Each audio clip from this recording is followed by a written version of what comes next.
Neste momento, ouviremos a palestra do economista Luiz Paulo Rosenberg.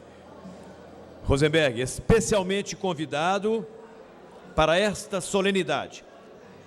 A sua palestra tem o título Economia Internacional e Brasileira, Cenários e Perspectivas. Antes, porém, nós faremos a leitura do breve currículo, do resumo do currículo de Luiz Paulo Rosenberg. Vamos nos acomodar, senhores?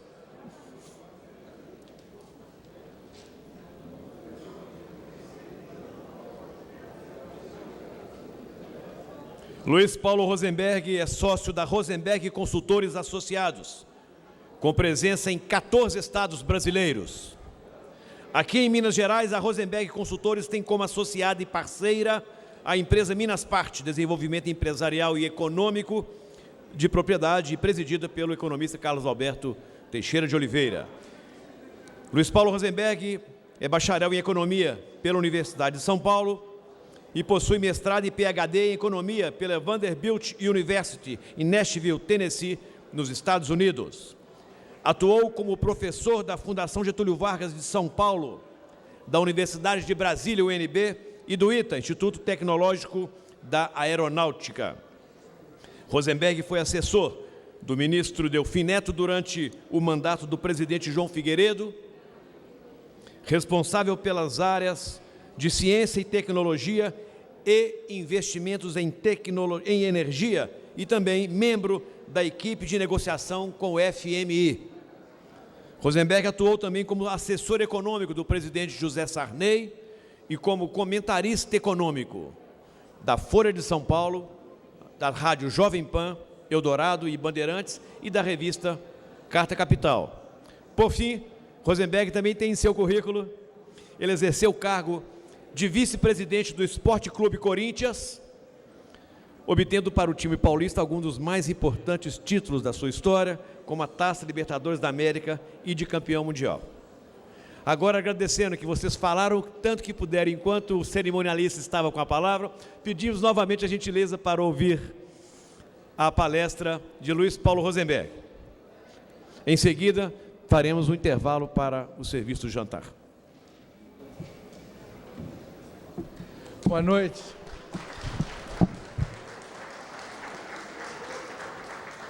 É realmente um privilégio para um estrangeiro paulista ser convidado para falar de economia nesse dia aqui em Minas. Cada vez que eu venho a Minas, eu fico realmente impressionado com o conceito de regionalidade que vocês têm e essa união que a classe apresenta. Fico muito entusiasmado da gente ter dois economistas mineiros, mas com um alcance nacional da qualidade de Cláudio Moura Castro e Roberto Macedo, aqui presentes, dando força a todos esses homenageados, a quem eu cumprimento. Quero dizer também, para tranquilizá-los, que eu vou ser breve e que não trarei nenhuma justificativa para a escolha da ambulância da Unimed, nenhuma notícia tão grave para a gente apresentar. Na verdade, eu vou querer tentar, com bastante rapidez, transmitir uma visão do que acontece na economia brasileira. Nosso escritório faz isso há 30 anos, estamos particularmente felizes porque fomos premiados pelo Estado de São Paulo como que melhor acertou em relação ao ano passado, e por isso tomamos essa decisão de fazer a parceria com o Carlos Alberto e tentar vir para cá trazer o que a gente sabe.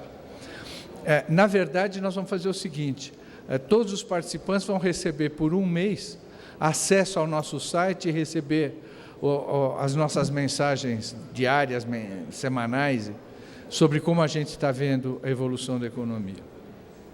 E eu digo que uma das coisas mais tristes de quem acompanha a economia brasileira por dever de ofício são os momentos em que existe uma euforia no país e a gente tem que chegar com aquela cara de abutre, Cassandra, e dizer, olha, não é bem assim, a coisa é pior do que o que vocês pensam, a alegria está acabando. Compensação, uma alegria enorme é quando a situação é inversa. o país se encontra em profunda depressão psicológica e você pode mostrar que a coisa não está tão ruim assim. Felizmente, esse é um desses momentos. Na economia internacional, a grande comemoração é que a crise, a ameaça do colapso da economia mundial está superado, a economia americana retomou o crescimento, não vai ser nada de espetacular, porque já o Banco Central deles vai começar a subir juros para evitar uma explosão inflacionária, mas vai sustentar 2,5% de crescimento, com retomada de investimentos, o show que eles estão dando com o xisto como alternativa ao petróleo, injetando produtividade no país, e isso é uma diferença brutal, um mundo com os Estados Unidos crescendo ou não.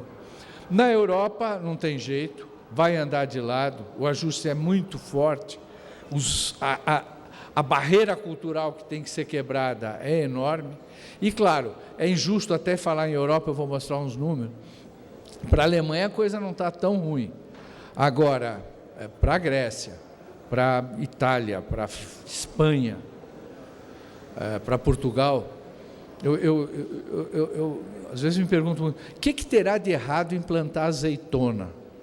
Porque os grandes produtores de azeitona são os países mais afetados no momento na Europa. E a China parece que se ajustou, diminuiu o crescimento, mas segurou um processo inflacionário perigoso. A única preocupação com China é que os números se comportam tão bem. Em 10 dias do mês, você já tem os dados prontos do mês anterior. Eu tenho a impressão que eles já têm os dos próximos 3 meses também pronto. Então, a gente tem muita dúvida sobre a veracidade dessas informações. De qualquer jeito, se vocês tiverem alguns segundos disponíveis nas orações noturnas, vamos todos orar para que a China vá bem e não faça uma gracinha como a dos Estados Unidos ou da Coreia de 97, que aí sim nós íamos ver o que era confusão econômica. Mas pelos números a coisa não é assim grave. Deixa eu passar rapidamente.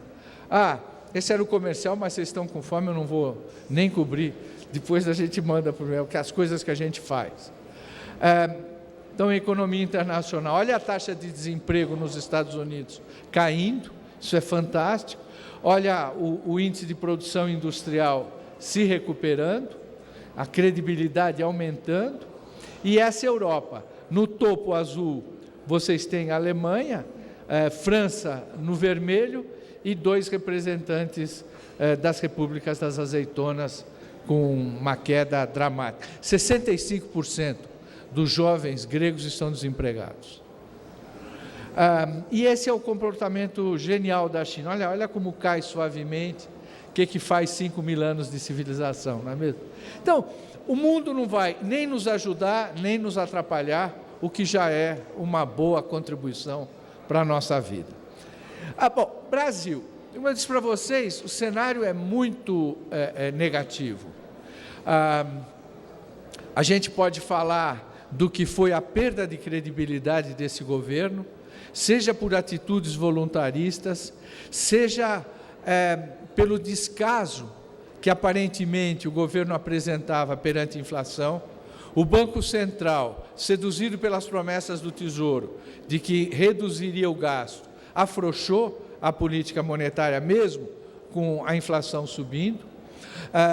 A criatividade contábil do Ministério da Fazenda foi um desastre total. Medidas que seriam perfeitamente explicáveis, em vez disso, eram encobertas por manipulações de conceitos. Comunicação deles terrível. Eles fizeram um avanço na regulamentação de concessões de energia elétrica, mas a divulgação foi de que eles mudaram a regra do jogo durante o desenrolar dele, o que é falso. Eles deram simplesmente mais uma opção, quem quer que pega, quem não quer não pega, mas a comunicação terrível, juntou a manifestação de rua e nós tivemos uma queda de popularidade, um desencanto muito grande, que foi agravado pela antecipação da campanha presidencial. Nunca nós tivemos uma sucessão presidencial começando tão cedo.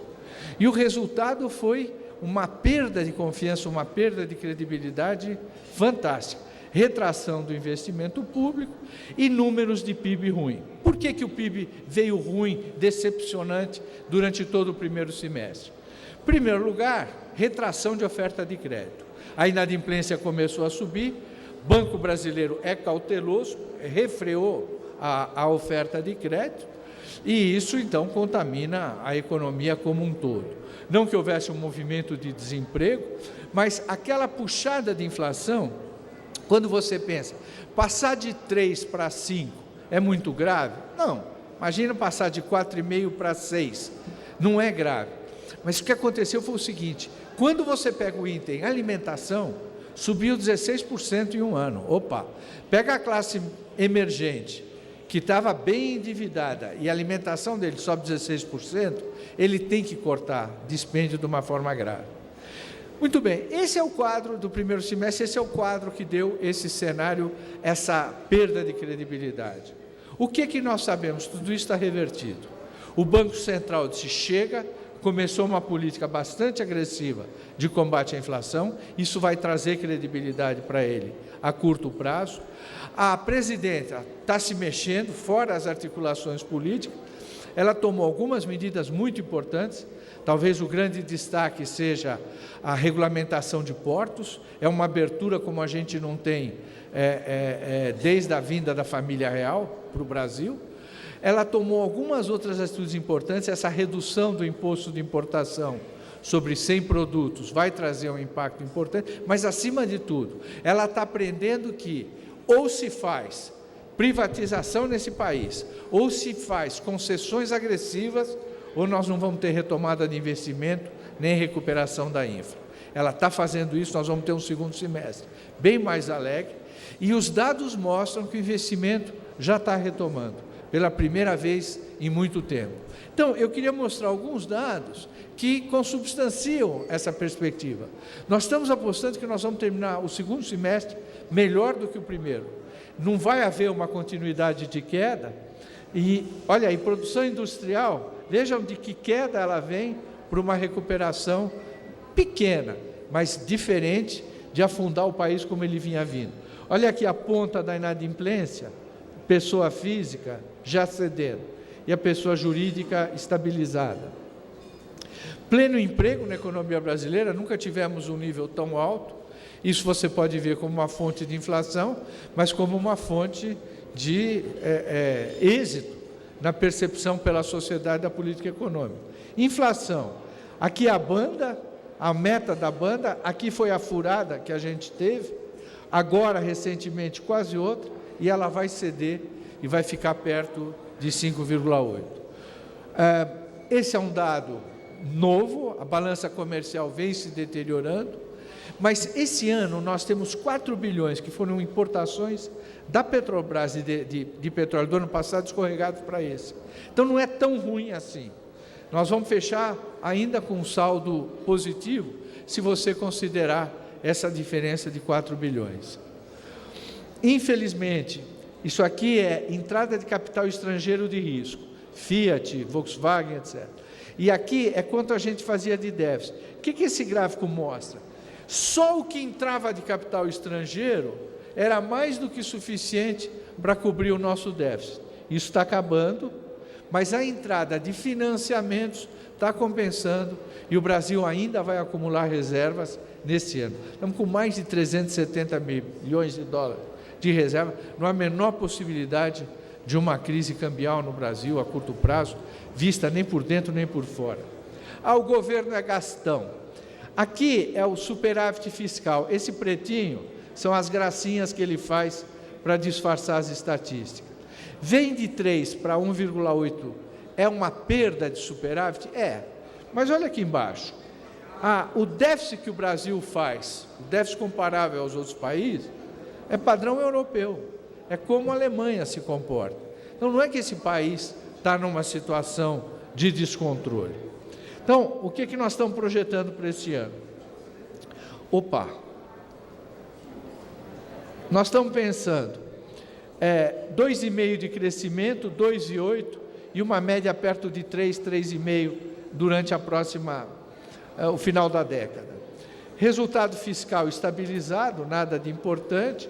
Balança comercial, ela vai trabalhar no negativo nos próximos 8 anos. Transações correntes, que é quando você acrescenta juros, etc., negativo, mas num nível tolerável do PIB. Inflação caindo lentamente, com alguns repiques, vai ficar em torno de 4,5%, 5%. Taxa de juros bate 9,75% esse ano, se estabiliza e cai a partir de 2014. E a taxa de câmbio não vai estourar, não vai bater 2,50, vai ficar num 2,25, muito saudável. Um equilíbrio razoável entre o que a inflação exige e o que o exportador precisa para sobreviver. Em suma, um Brasil que fecha bem com o que foi dito aqui. Num momento de recuperação de investimento em infraestrutura, às vésperas de uma eleição, onde ele vai ter uma escolha bastante rica para fazer. Se não está contente com a presidente, tem alguém do nível do Aécio, em vez do Serra, alguém como a Marina, que a pureza é inconsequente, e ainda a opção de um Eduardo Campos, talvez um Aécio com sotaque nordestino. O que o Aécio tem um pouco mais para a direita, ele tem um pouco mais para a esquerda. De qualquer forma, bem melhor do que um destrambelado como o Ciro Gomes. Ou seja, olha para a solidez da nossa Suprema Corte, olha para a independência do Congresso, olha para como a sociedade se mobilizou e força executivo e legislativo a ganhar mais circunspecção. Olha o que é o nosso potencial no setor primário, seja mineração, seja agricultura. E não tem como ser pessimista em relação a esse país. É trabalhar, acreditar e ter mais alegrias para comemorar nos próximos anos, no Dia do Economista. Muito obrigado a vocês. Obrigado.